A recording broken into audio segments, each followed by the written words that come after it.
Hey folks, Good Guy Glenn here, and welcome back to Spooky Jeep. Well, I wouldn't be able to make a video if the landscapers didn't show up to do my neighbor's lawn, because as any YouTuber will tell you, the minute you decide to start filming a video, that's when all the landscapers show up. So today we're going to deal with an issue with my 1996 Grand Cherokee ZJ. As we speak, this thing is sitting dead in front of my house. The alternator is completely done. And I guess today what we're gonna do on this video is we're going to fix it.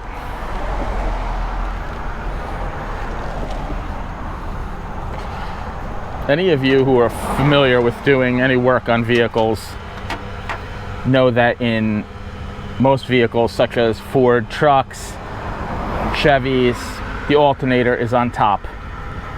This one is buried underneath all this. We have the AC compressor, which is up on top, and then underneath is the alternator. I'd be completely lying if I didn't say that over the last month or so, I have been getting frustrated with Jeep life. I always knew that buying old Jeeps and doing work to them and putting lift kits on them and taking them on adventures was a costly endeavor. It costs a lot of money. These things, they die. They're just not. The engineering is terrible in a lot of ways, but in a lot of ways, they're awesome. The 4-liter straight 6 is an incredible motor as far as it will always get you home. But it just has a host of issues that we've covered here on this channel and that you may already know. And yet it's still the coveted motor in the Jeep world. So today, without further ado, let's rip that alternator out and see where we're at.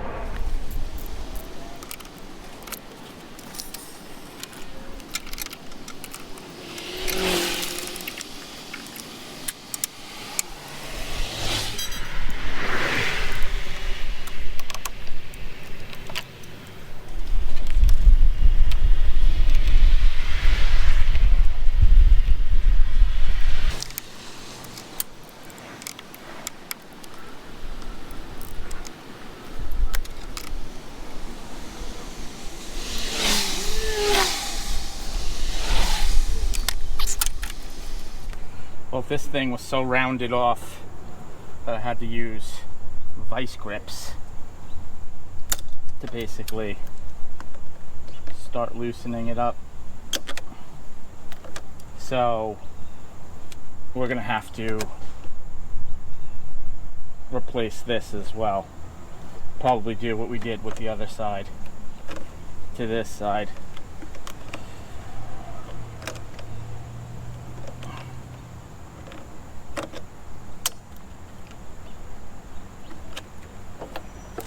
What we're gonna do is see if we have enough wire, which I think we may, and we'll just clip it.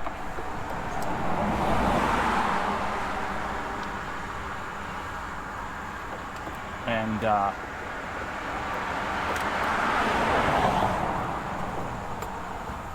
we'll just clip it and put a gold terminal on there.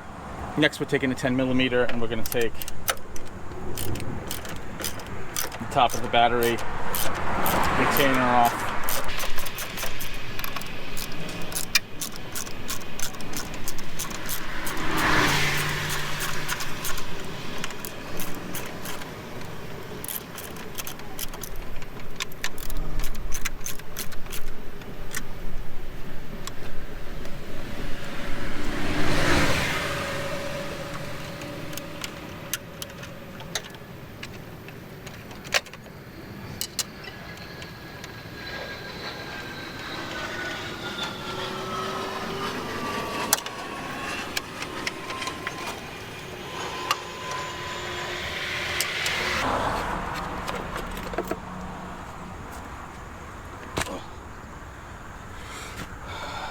All right. Now we've done that. Our next move is to go down to Pound Town.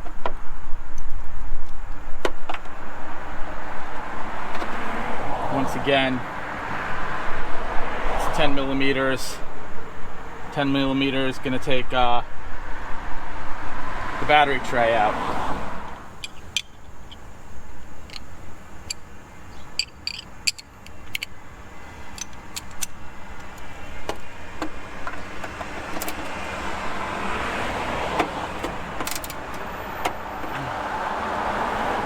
As I was, 10 millimeter is not gonna take the battery tray out.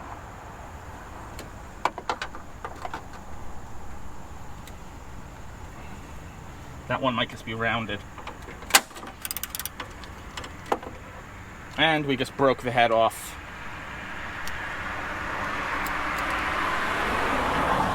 Just broke the head off this bolt. Well, I guess ultimately that's jeeping.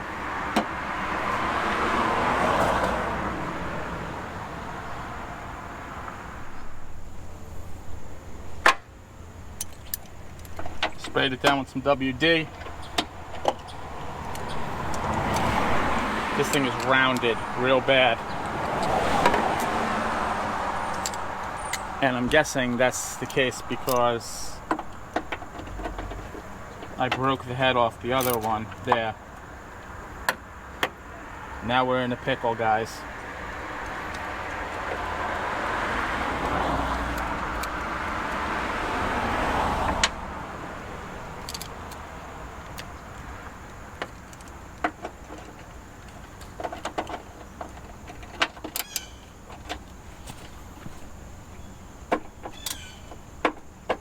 Yeah, it's rounded.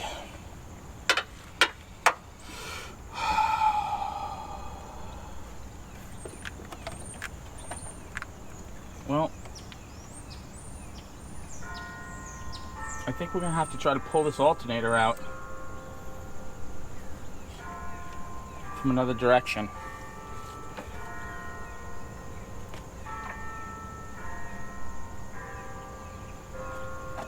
Can't believe that battery tray went like that. Well, into 10 millimeters. Try to take this positive off the alternator.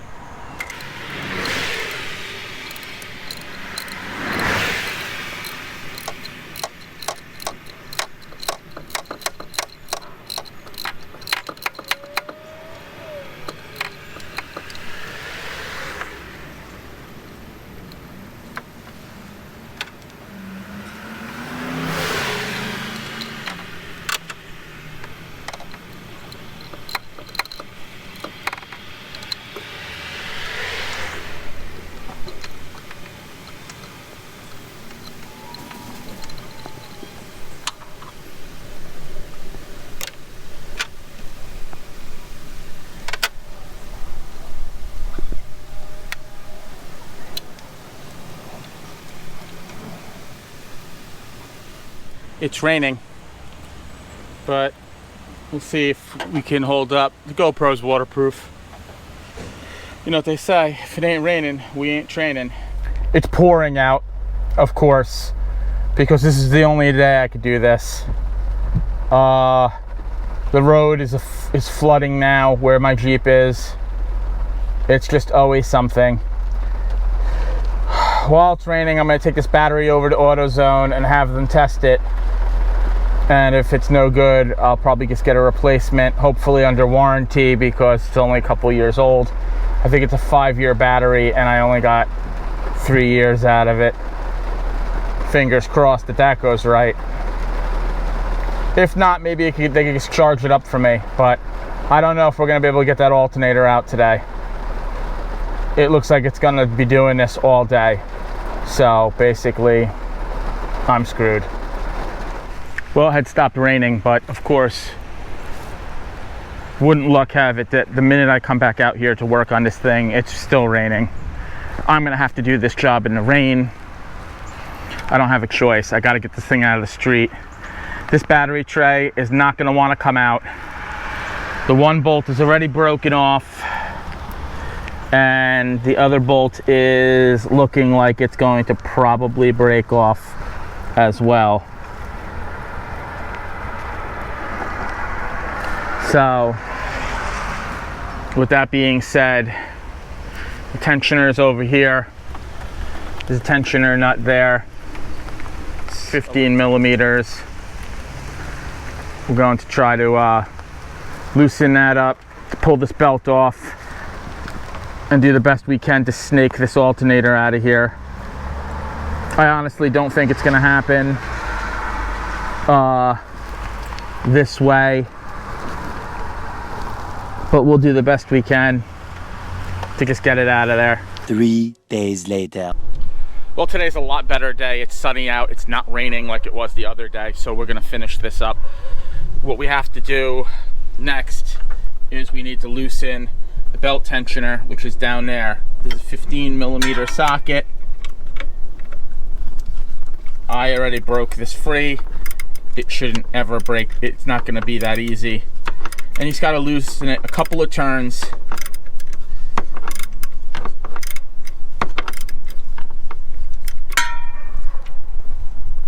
Then over here, over the temperature sensor,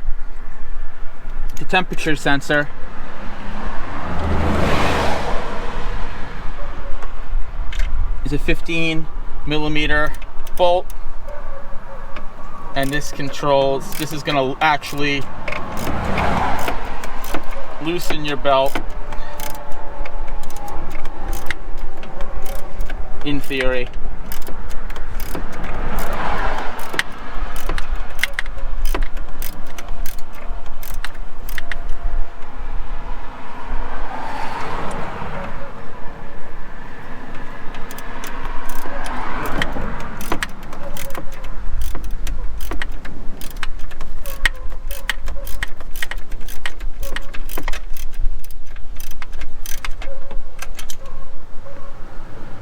A lot easier to get it off of the smooth part, so I'm going to try to go off of this other tensioner over here.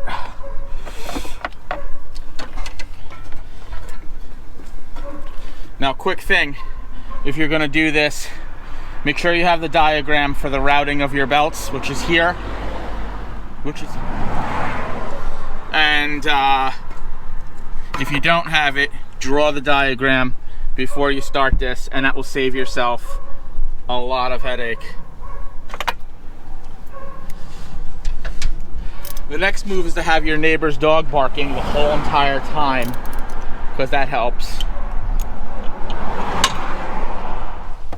Now the top one has got a bolt behind it, so you have to make sure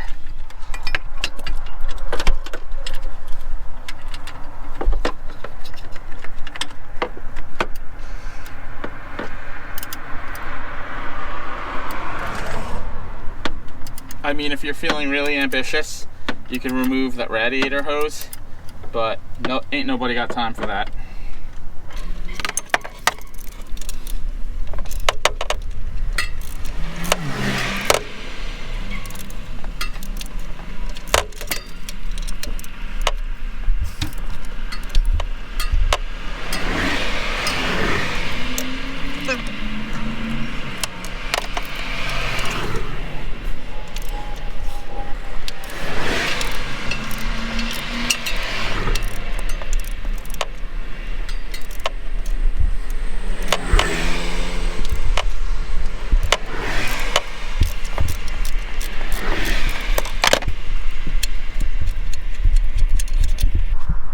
This is your longest bolt.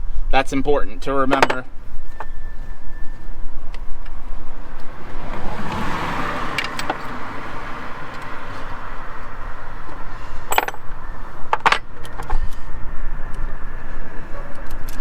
Now we go for this bolt right here.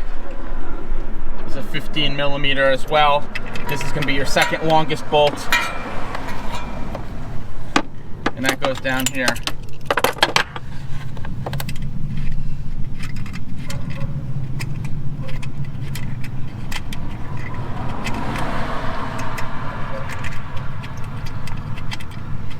This doesn't have a nut on the back. It just screws right into the block. It's gonna be your second longest bolt. So we got the battery tray out. I actually ended up breaking off the heads of a bunch of the bolts. I don't really give a shit at this point. As you can see, that freed up room to get this alternator out. The regulator on these alternators are actually attached to the vehicle. They're not like other vehicles where it's like all in one. So we're just going to disconnect the regulator, and that's it. Pull this thing out, go get a new one. Well, here it is. It's the old one. It looks pretty cooked. Can't really read and see. I think that this is OEM. I doubt it's the original, but anything is possible. So now we're gonna go to the dreaded AutoZone and pick up a Duralast part. But Glenn, you always complain about Duralast parts. Yeah, but I'm broke because Build Back Better is making us all better. So with that, we're just gonna use Duralast today, or Dorman, or whatever they have. Duralast Gold, that's the best.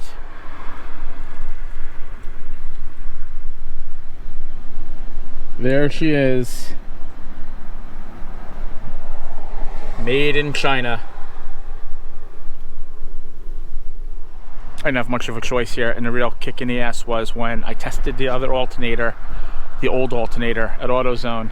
It turned out that that alternator was still good. So who knows what the problem really is.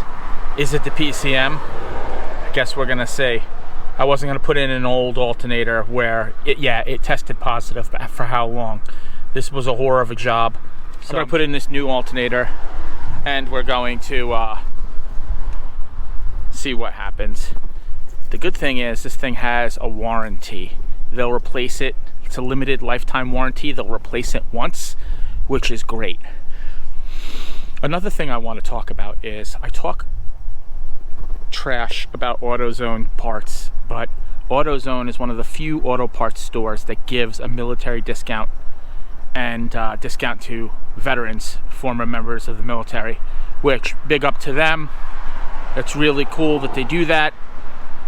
So we're gonna do this, get this done, and hopefully straightens out the situation. If not, on to the next episode.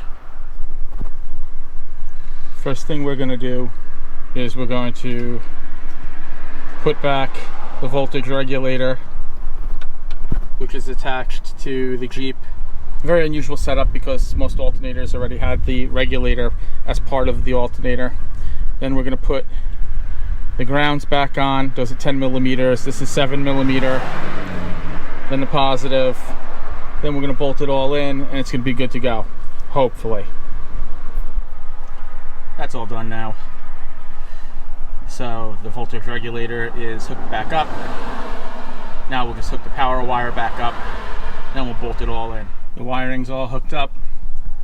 Now we're just going to start the bottom bolt, which is the short bolt, and we're going to let that be our pivot point, then slide the top end of the bracket in to use our long bolt. And remember, the long bolt has a bolt. It has a nut that goes at the bottom.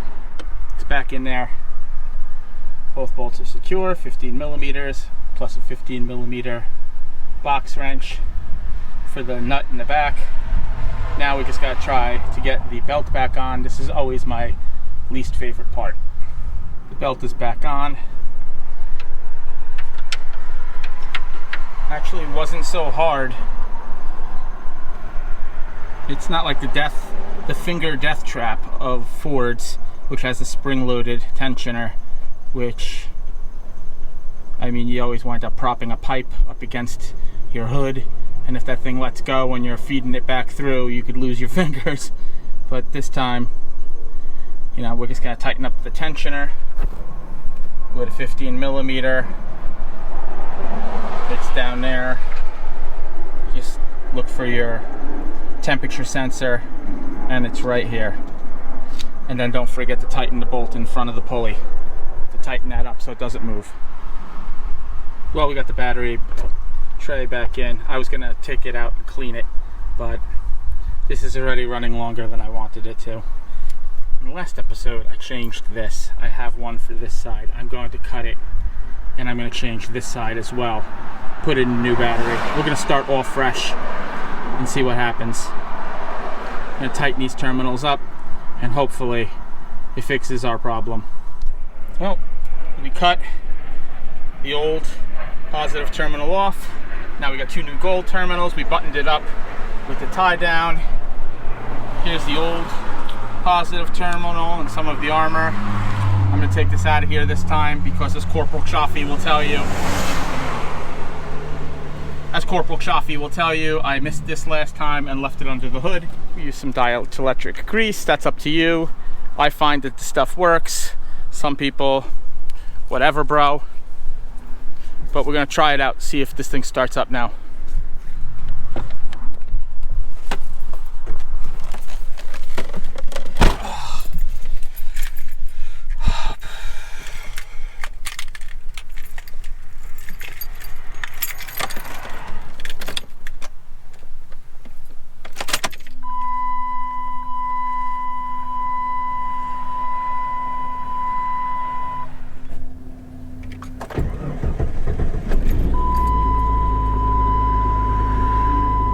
I mean, it went back up.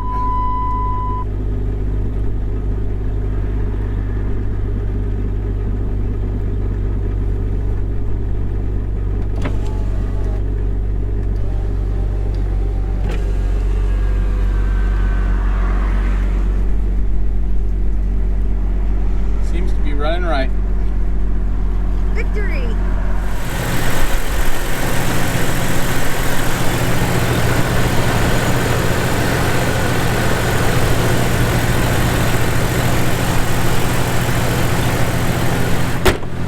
It started, and right now it's running where it needs to be. Let's get in, give it a drive, see how it goes.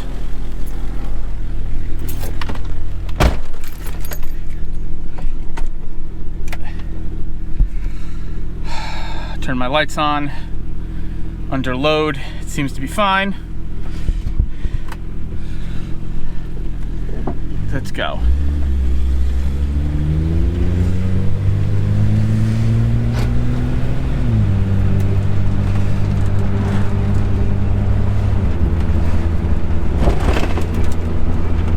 This thing sat much longer than I wanted it to. It's real hard to even tell if this situation is fixed. I mean, right now I'm running just under 14 volts, which is good, but what was happening was it was an intermittent problem. It wasn't always happening until the battery, of course, was dead because it wasn't charging. I'm a little concerned. I mean, I'm imagining what happened was that the alternator, the original alternator, was going bad. And occasionally it would work and occasionally it wouldn't. And that's why we had the issues that we had.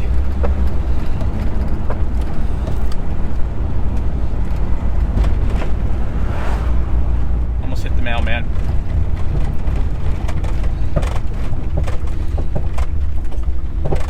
All right, let's go down a bumpy road and see what happens.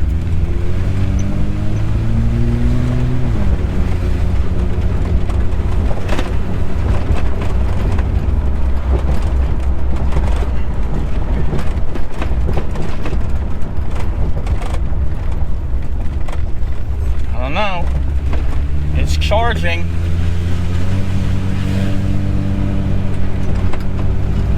This problem might be fixed. I may have dodged the dreaded PCM of death yet again.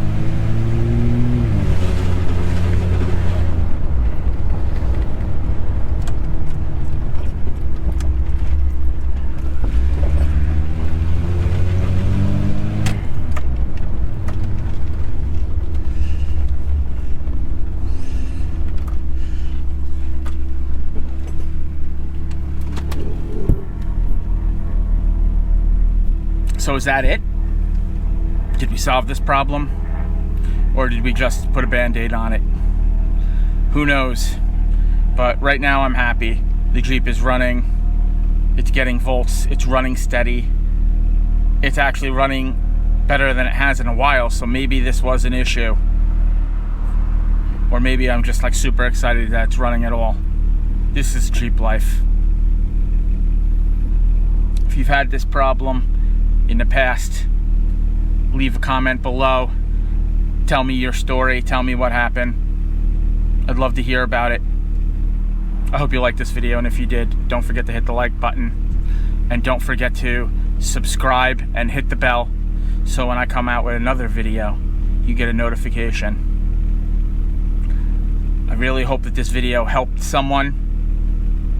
You know, I know it wasn't as detailed as usually I do it, but I was under time, so I had my wife hold the camera at times, and then when she wasn't around, I just did what I had to do, and I would put in some clips of what I had just done, explained what I did, and I just hope that this video helped somebody. Once again, this is Good Guy Glenn with Spooky Jeep. Thanks for watching.